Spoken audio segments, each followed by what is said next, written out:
우리가 읽은 여호수아서 3장 본문의 말씀은요, 약속의 땅 가나안을 코앞에 둔 히브리 민족, 우리가 소위 이스라엘이라고 하는 그들의 모습을 그려주고 있습니다. 그들은 40년 동안 출애굽을 해서 드디어 약속의 땅 동편에 도착했습니다. 오늘 본문 앞장인 2장에 보면 여호수아가 정탐꾼들을 여리고성에 보내거든요. 정탐꾼들의 보고를 통해서 그들이 이미 전의를 상실한 상태라는 보고를 받게 되었습니다. 그 보고를 들은 여호수아의 모습이 오늘 본문 1절의 말씀인데요. 같이 읽을까요? 시작. 여호수아가 아침에 일찍이 일어나서 그와 모든 이스라엘 자손과 더불어 시딤에서 떠나 요단에 이르러.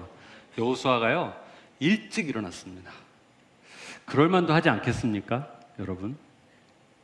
지금까지 가나안 땅을 위해서 걸어온 이 길이 도대체 몇 년입니까? 무려 40년이었습니다.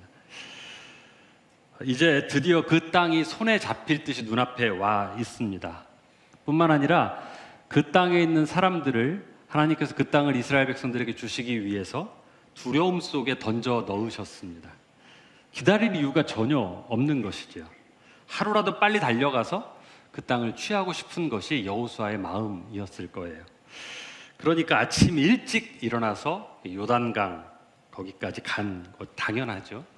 그런데요, 2절 말씀 볼까요? 시작. 사흘 후에. 마음 같아서는 바로 건너가야 됩니다. 아침 일찍 일어났잖아요.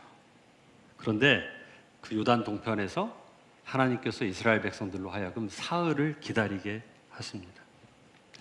우리가 살아가면서 중요한, 아니 어쩌면 당연한 거죠. 뭐냐면 고와 스톱을 잘 해야 한다는 것입니다. 제가 고, 스톱 이야기하니까 여러분 머릿속에 떠오르는 게 있죠? 네, 그 빨간 거.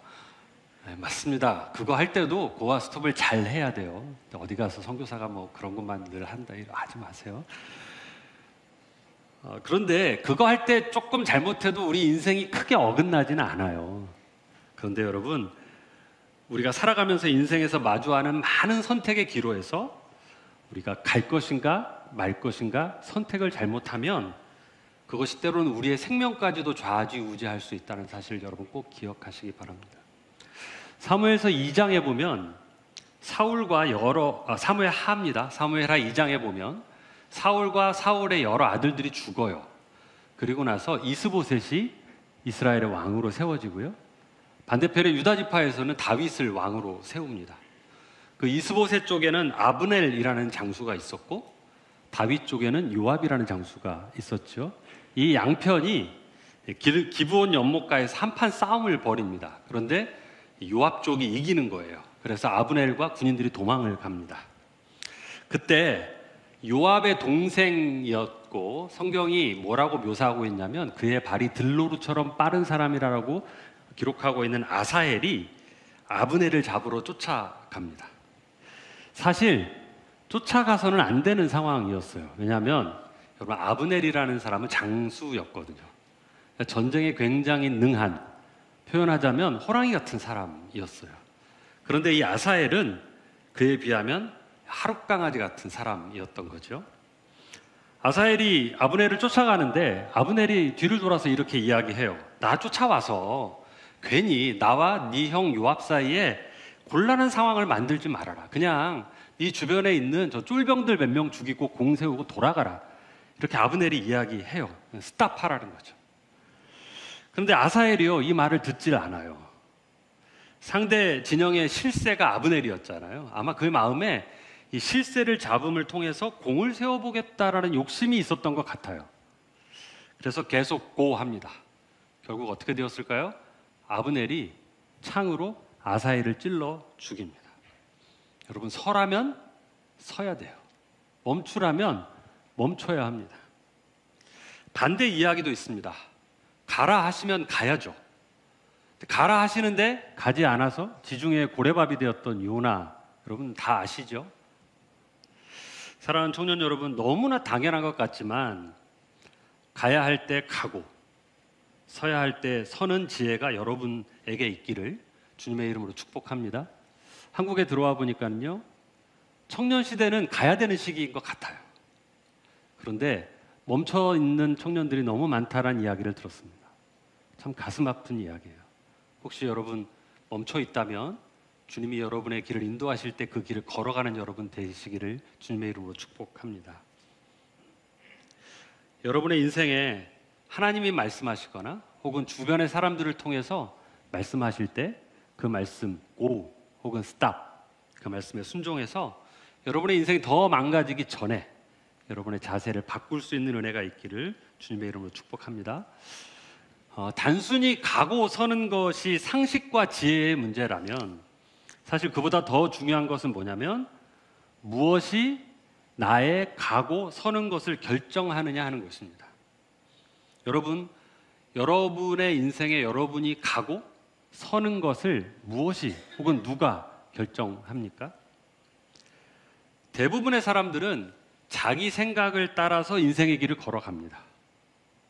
자신이 배운 것을 기반으로 혹은 책을 읽은 것을 통해서 자기가 맞다고 생각하는 길로 갑니다. 서기도 하고 가기도 하면서 그렇게 걸어가요.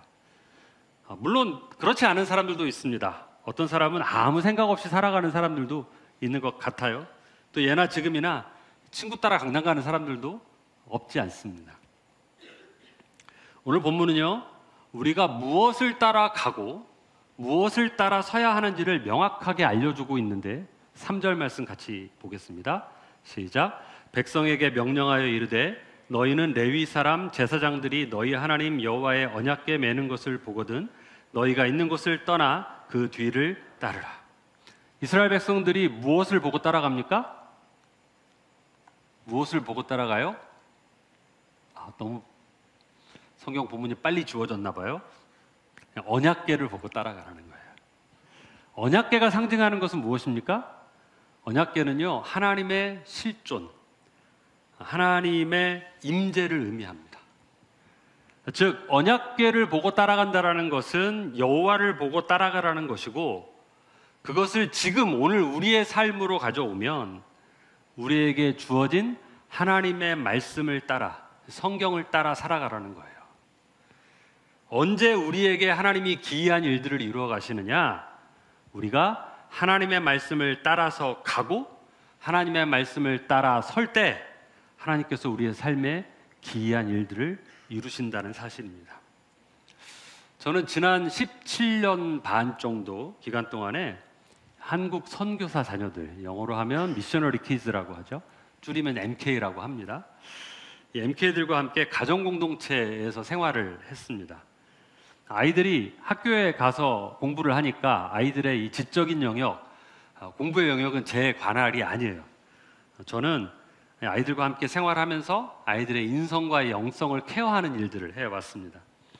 꽤 오랜 기간 동안에 MK들과 함께 생활하면서 알게 된 사실이 있어요. 그게 뭐냐면 우리 삶에 기본적인 신앙 훈련이 자리 잡기가 참 쉽지 않다라는 거예요. MK들, 이 선교사 자식들이 아니요, 선교사의 자식들이에요. 아니에요. 나쁜 말 한 거 아니에요. 선교사의 자식들이잖아요. 근데 그럼에도 불구하고 신앙의 기초 뭘까요? 성경 읽고 큐티하고 기도하고 그렇게 잘 안 되더라고요. 여러분, 우리가 얼마나 편한 세상을 살고 있습니까? 제가 한국에 와서 사랑하게 된 게 하나 있어요. 뭘까요? 당근이요. 당근. 예전엔 당근을 안 먹었는데 뭐 지금 뭐 그런 거 아니고요. 아시잖아요. 이번에 한국에 와서 한 4년 반 만에 휴대폰을 바꿨습니다. 당근에서 사고 팔고 해가지고. 예전 걸 쓸 땐 잘 몰랐는데 폰을 새로 바꾸니까요, 무슨 뭐 플래그십으로 바꾼 것도 아닌데 굉장히 빠릿빠릿하고 화면도 너무 환하고 잘 눌러지고 너무 좋아요. 근데 그 작은 폰 하나에 성경이 있어요. 그죠? 심지어 내가 읽기 힘들면 짜증나면 이제 눈이 침침해져가지고요, 성경 읽기 너무 힘들어요. 여러분하고 20분 서서 찬양하는데 진이 다 빠졌어요. 지금 뭔 정신으로 설교하는지 모르겠어요. 버튼만 누르면 성경을 읽어줘요. 또 광천교회 홈페이지에 들어가면 날마다 죽게로라고 큐티가 다 떠 있어요. 굳이 돈 내고 사지 않아도 이런 방법이 말해주면 안 되는데 다 있어요. 또 찬양도 유튜브에 다 나와요. 막 광고도 없이 몇 시간씩 틀어줘요. 심지어 목사님들 설교 핸드폰만 있으면 여러분 다 블루투스 이어폰 있잖아요. 그렇죠? 다 들을 수 있어요. 그런 시대를 살아가고 있어요.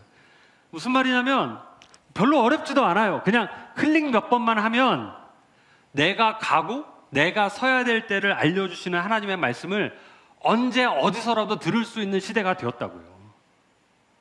근데 과연 여러분, 우리는 어떻게 지내고 있습니까?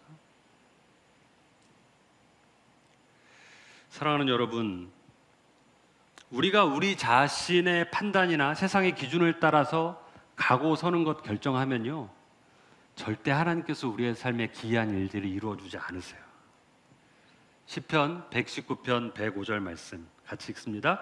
주의 말씀은 내 발의 등이요 내 길의 빛이니이다. 주의 말씀은 내 발의 등이요 라고 쓰고 신호등이라고 읽습니다. 하나님의 말씀이 초록불이면 가고 빨간불이면 서야 되는 거예요.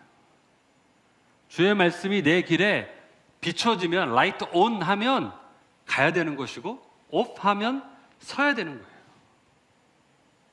그렇게 오직 하나님의 말씀에 따라 결정할 때, 여러분이 그렇게 살아갈 때 하나님께서 여러분의 삶에 기이한 일들을 반드시 이루실 줄로 믿습니다. 한국 텔레비전을 보니까요, 선교사 삶이 엉망이죠. 이거 치고 텔레비전 보고 채널 하나 넘길 때마다 광고가 광고라고 하는 홈쇼핑 채널이 나와요. 근데 한국은요, 홈쇼핑도 재밌어요. 근데 뭘 팔든지 그 쇼 호스트라고 하잖아요. 그 사람들이 동일하게 하는 표현과 말이 있어요. 뭐냐면 전화 한 통이면 이 모든 혜택을, 이런 말이 나와요. 맞아요, 여러분. 여러분의 그 작은 폰에 있는 하나님의 말씀, 여러분의 삶의 신호등, 그 클릭 한 번이면 그 모든 혜택을 이용할 수 있는 시대가 바로 이 시대라고요. 그래서 그것을 통해서 여러분은 하나님의 기이한 일들을 덤으로 얻을 수 있는 시대를 우리가 살아가고 있다고요. 사랑하는 여러분, 이 쉬운 손가락 클릭 몇 번으로 하나님의 기이한 일들을 여러분의 삶에 경험하게 되시는 복된 여러분의 인생 되기를 주님의 이름으로 축복합니다. 하나님의 기이한 일들을 경험하기 위한 두 번째 모습이 오늘 본문 말씀에 있습니다. 함께 5절 말씀 읽겠습니다. 시작. 여호수아가 또 백성에게 이르되 너희는 자신을 성결하게 하라. 네, 성결입니다. 여기 성결하라에 사용된 히브리어가 카다쉬라는 단어인데요, 이 단어는 우리나라 말로 번역할 때 성결하라 혹은 성별하라, 거룩하게 구별하라죠. 그리고 이게 제사적 용어로 사용될 때는 거룩하라라는 단어로 성경에 사용되어지고 있습니다. 방금 읽은 5절 말씀을 다시 한번 살펴보면 우리가 깨닫게 되는 게 한 가지 있어요. 그게 뭐냐면 하나님이 우리의 삶을 통해서 어떤 계획을 세우고 계세요. 기이한 일들까지 세우고 계세요. 근데 그렇다 할지라도 우리가 어떤 모습이냐에 따라서 그 일들이 우리 삶에 이루어질 수도 있고 이루어지지 않을 수도 있다는 사실입니다. 여러분, 오늘 여호수아서에 나와 있는 기이한 일이 뭡니까? 본문 뒤에 보면 이 기이한 일은요, 요단강이 멈추는 사건이에요. 그런데 이 기이한 일들은 언제 이루어지느냐? 아까 말씀드렸던 것대로 하나님의 말씀에 따라 가고 설 때, 그리고 그들 자신의 모습을 성결하게 할 때 하나님이 그 역사를 이스라엘 가운데 이루어 주시는 거라고요. 근데 만약 이스라엘 백성들이 하나님 명령하신 이 두 가지를 이루지 못하면 그 일들이 이루어질까요? 못 이루어질까요? 안 이루어지는 거예요. 여러분, 그렇다고 오해하지는 마세요. 이게 마치 우리 인간이 하나님을 컨트롤할 수 있다, 그런 뜻이 아닙니다. 그게 아니고 다만 우리의 태도 여하에 따라, 우리의 준비됨에 따라서 하나님은 우리 삶에 역사하실 수도 있고 그렇지 않으실 수도 있다는 사실입니다. 마태복음 13장에 보면 이런 이야기가 나와요. 예수님께서 많은 기적을 일으키시기 위해서 고향인 나사렛 땅에 가십니다. 예수님의 계획은 그거였어요. 그런데 그 땅에 사는 사람들이 예수님을 보면서 뭐라고 이야기하냐면 목수, 요셉의 아들, 우리가 너 어릴 때부터 다 봤어. 너 아기 때 귀저귀 찰 때부터 다 봤다고. 그래서 예수님 배척해요. 네가 뭐라고? 이러면서 배척하는 거예요. 그래서 어떻게 되었습니까? 58절 말씀에 보면 그들이 믿지 않기 때문에 거기서 많은 능력을 행하지 않으셨다라고 기록하고 있어요. 여러분 어떤 생각을 가지고 살아가고 계십니까? 하나님과 무관한 여러분 자신의 생각, 성경에 다른 표현이 있죠? 자기 소견. 그대로 살아가고 있다면, 그리고 아까 말씀드렸던 아사엘이 가진 욕심, 이런 것들은요, 그 자체로도 악할 뿐만 아니라 그것으로 인하여서 하나님이 우리 삶에 주시고자 하는 놀라운 은혜들을 방해할 수 있는 장애물이 될 수 있다는 사실을 기억하시기 바랍니다. 그러므로 우리가 하나님의 은혜를 받고 하나님께서 우리에게 주시려고 하는 기이한 일들을 우리의 삶에 현실화해내고 또 복음을 위해 놀랍게 쓰임받고자 한다면 우리는 항상 거룩하고 성결해야 한다는 거예요. 그래서 바울이 아들처럼 여기는 디모데에게 디모데후서 2장 21절에 깨끗한 자가 되라, 거룩한 자가 되라고 요구하고 있지 않습니까? 그럼 여러분, 사실 지금 이야기는 안 들은 이야기는 아니실 거예요. 뭐 교회 다니면 성경 읽어라, 큐티해라, 뭐 귀가 따갑게 듣잖아요. 그렇죠? 거룩해야 된다, 성결해야 된다 듣잖아요. 근데 과연 이 시대의 성결이란 무엇일까요? 여러분, 이 시대를 사는 크리스찬의 성결을, 성경 전체가 우리에게 거룩을 요구합니다. 성결함을 요구합니다. 특별히 구약 레위기에 보면 이 거룩과 성결에 대한 요구가 반복적으로 등장하는데요. 그중에서 특별히 11장에 보면 좀 독특한 내용이 나와 있어요. 표를 한번 보여주시겠습니까? 11장에 나와 있는 이 먹을 수 있는 것과 먹을 수 없는 것들에 대한 규례입니다. 여러분 두 가지 중에 양자택일을 해야 된다면, 하나를 선택하고 하나를 버려야 된다면 뭘 선택하시겠습니까? 치킨과 삼겹살. 이 규정에 따르면요, 치킨은 먹을 수 있는데 삼겹살은 먹을 수 없어요. 문어, 낙지, 오징어, 장어 이런 거 다 못 먹습니다. 그런 거 먹으면 거룩하지 않아요. 지금 이 표를 보고 있는 여러분의 모습을 보니 다 무슨 생각을 하고 있냐면, 뭘 먹을 수 있을까? 뭘 먹으면 안 될까? 이거에 관심이 있어요, 지금. 근데 사실 우리가 이걸 보면서 무슨 생각을 해야 되냐면, 왜 저건 먹을 수 있다고 하고 왜 저건 못 먹게 하시는 것일까에 더 관심이 있어야 하지 않겠어요? 여러분, 왜 하나님께서 이렇게 먹을 수 있는 것과 먹을 수 없는 걸 구별해 놓으셨을까요? 이에 대해서 많은 신학자들의 학설과 해석들이 있습니다. 그 고기의 성분이 우리의 신체에 미치는 영향이 이렇다 저렇다 뭐 이런 얘기 해요. 근데 하나도 100% 들어맞는 게 없어요. 그럼 도대체 왜 하나님은 약속의 땅에 들어가야 하는 이스라엘 백성들에게, 여러분 먹는 거 가지고 뭐라고 하는 게 제일 쪼잔하잖아요. 지금 목이 말라서 물을 마시고 싶은데 남 먹을 때 바라보는 게 제일 쪼잔한 것 같아서 하나님이 왜 이 음식에 대한 것까지도 이렇게 규례를 주셨을까 생각해 봤어요. 지난주에 태풍, 여러분 수련회 하는 동안에 태풍 지나갔죠.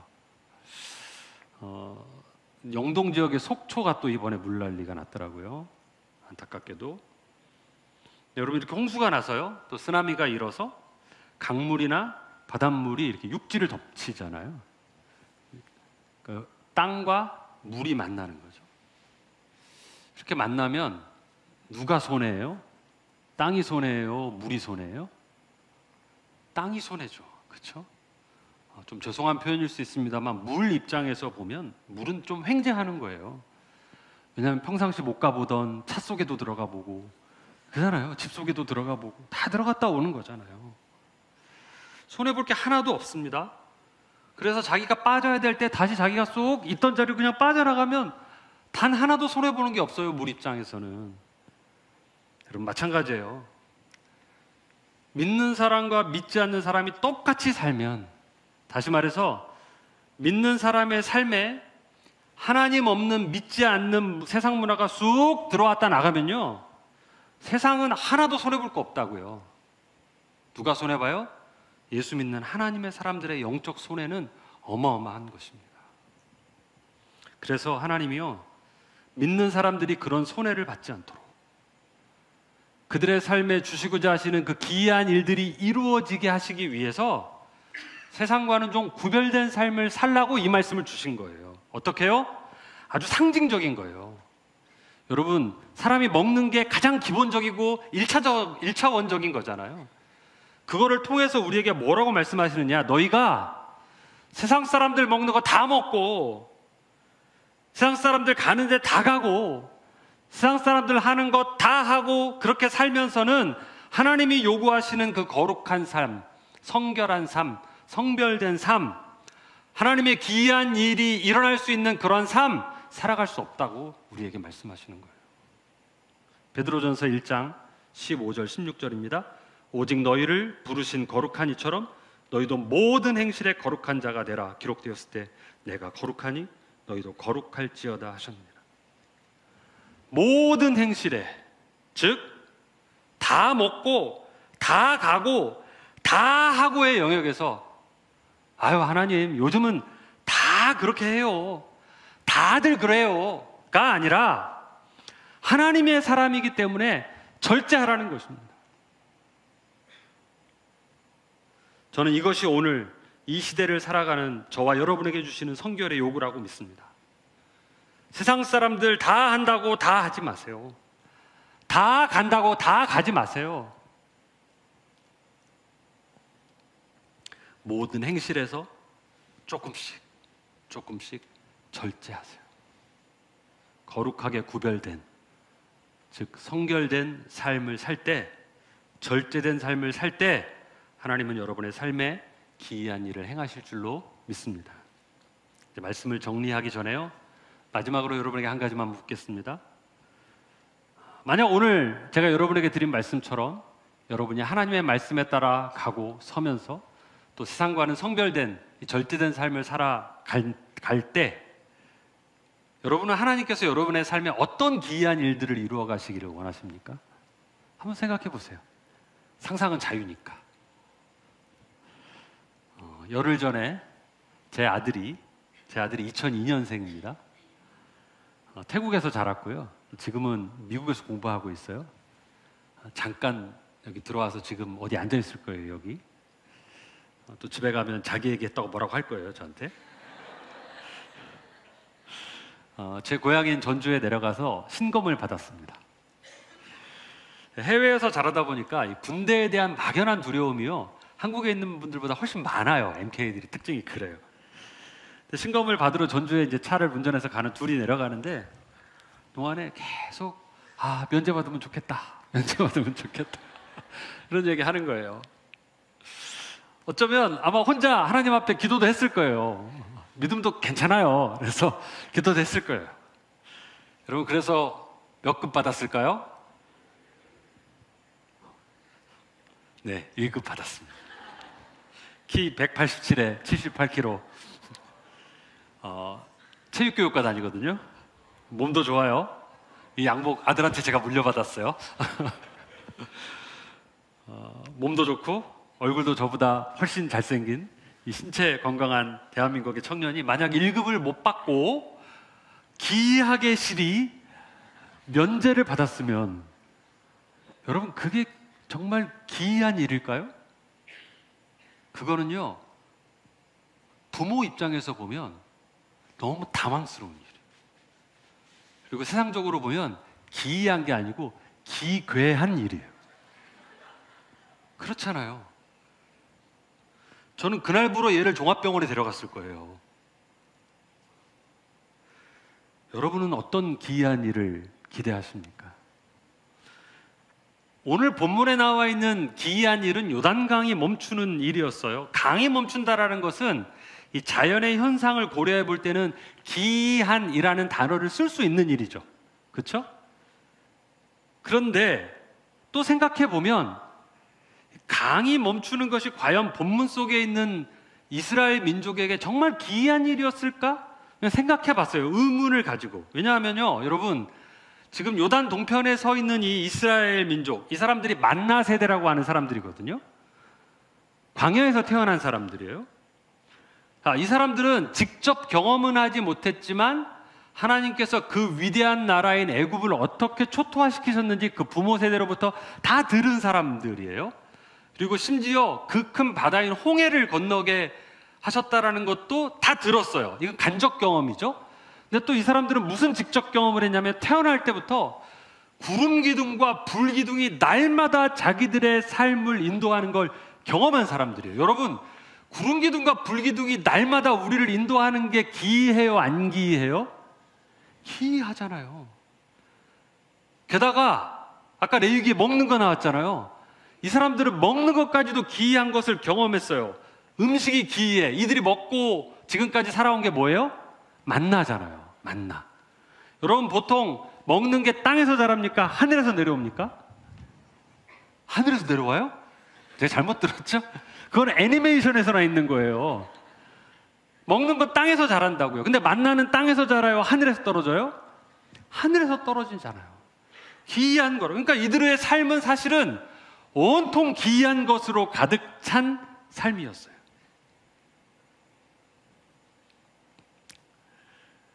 그래서 사실 요단강을 건너서 가나안으로 가야 하는 이스라엘에게 강물 정도가 멈춘다? 크게 기이하지 않을 수 있다라는 생각을 저는 해봐요. 그래서 어쩌면 표현은 하나님께서 읽는 우리를 위해서 기이한이라고 기록하고 있지만 기이한이라는 표현보다는 사실은 꼭 필요한, 왜냐하면 요단강을 건너야 약속의 땅으로 가잖아요. 그들로 하나님의 뜻을 이루기 위해서 하나님께서 꼭 해주셔야만 하는 이라는 표현이 저는 더 맞는 것 같아요. 맑은샘 광천교회 청년 여러분, 물론 하나님께서 여러분의 삶에요 정말 말 그대로 기이한 일들을 행하실 수도 있어요. 성경에 그런 이야기들이 많이 나와 있잖아요. 해가 멈추기도 하고 해가 뒤로 물러서기도 하잖아요. 그런데 확실한 사실은요, 하나님은요, 우리가 소위 와 세상에 이런 일이, 그렇게 놀라기만 하고 별 의미 없는 일들, 하나님 나라하고 무관한 일들, 그러한 일들을 우리의 삶에 기이하게 일으켜주지 않으세요.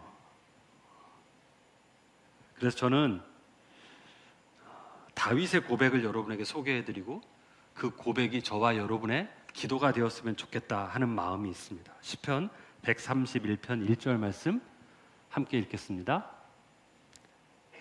시작. 여호와여, 내가 큰 일, 내 눈이 오만하지 아니하오며 내가 놀라운, 죄송합니다. 다시 읽을까요? 다시. 죄송합니다. 제가 좀 적어놓은 거랑 버전이 달라서 네, 다시 한번 읽겠습니다. 좀 띄워주시겠어요? 시작. 여호와여, 내 마음이 교만하지 아니하고 내 눈이 오만하지 아니하오며 내가 큰 일과 감당하지 못할 놀라운 일을 하려고 힘쓰지 아니하나이다. 여기 놀라운 일에 사용된 히브리어 단어가요, 오늘 본문에 기록된 기이한 일, 여기에 사용된 단어와 같은 단어예요. 다윗은요, 기이한 일을 이루기보다는 2절 말씀에 보면 뭐라고 고백하고 있냐면, 오히려 엄마 품에 안긴 젖된 아이, 어린 아이처럼 자기는 고요하고 잠잠하게 여호와께서 자기 삶에 역사하실 것을 기다리겠다, 이렇게 고백하고 있거든요. 여러분도 오늘 본문의 여호수아처럼, 그리고 방금 함께 읽은 다윗의 고백처럼 하나님의 말씀을 구하는 사람들 되었으면 좋겠습니다. 여러분의 인생에 인생 역전과 같은 소위 대박적인 사건이 벌어지기를 구하는 것, 그거 말고요, 매일의 반복적으로 우리가 마주하는 일상, 그리고 그 선택의 순간순간에 언제 가야 할지 또 언제 서야 할지를 말씀을 통해 가르쳐달라고 조용히 잠잠히, 젖된 아이가 어머니의 젖을 풍성하게 먹고 이 평안한 가운데 있는 아이가 하나님의 뜻을 바라는 것처럼 하나님 말씀 내게 가르쳐 주세요 하고 바라는 여러분 되기를 바랍니다. 하나님의 말씀이 가라 할 때 가고 서야 할 때 서는 여러분 되기를 바라고요.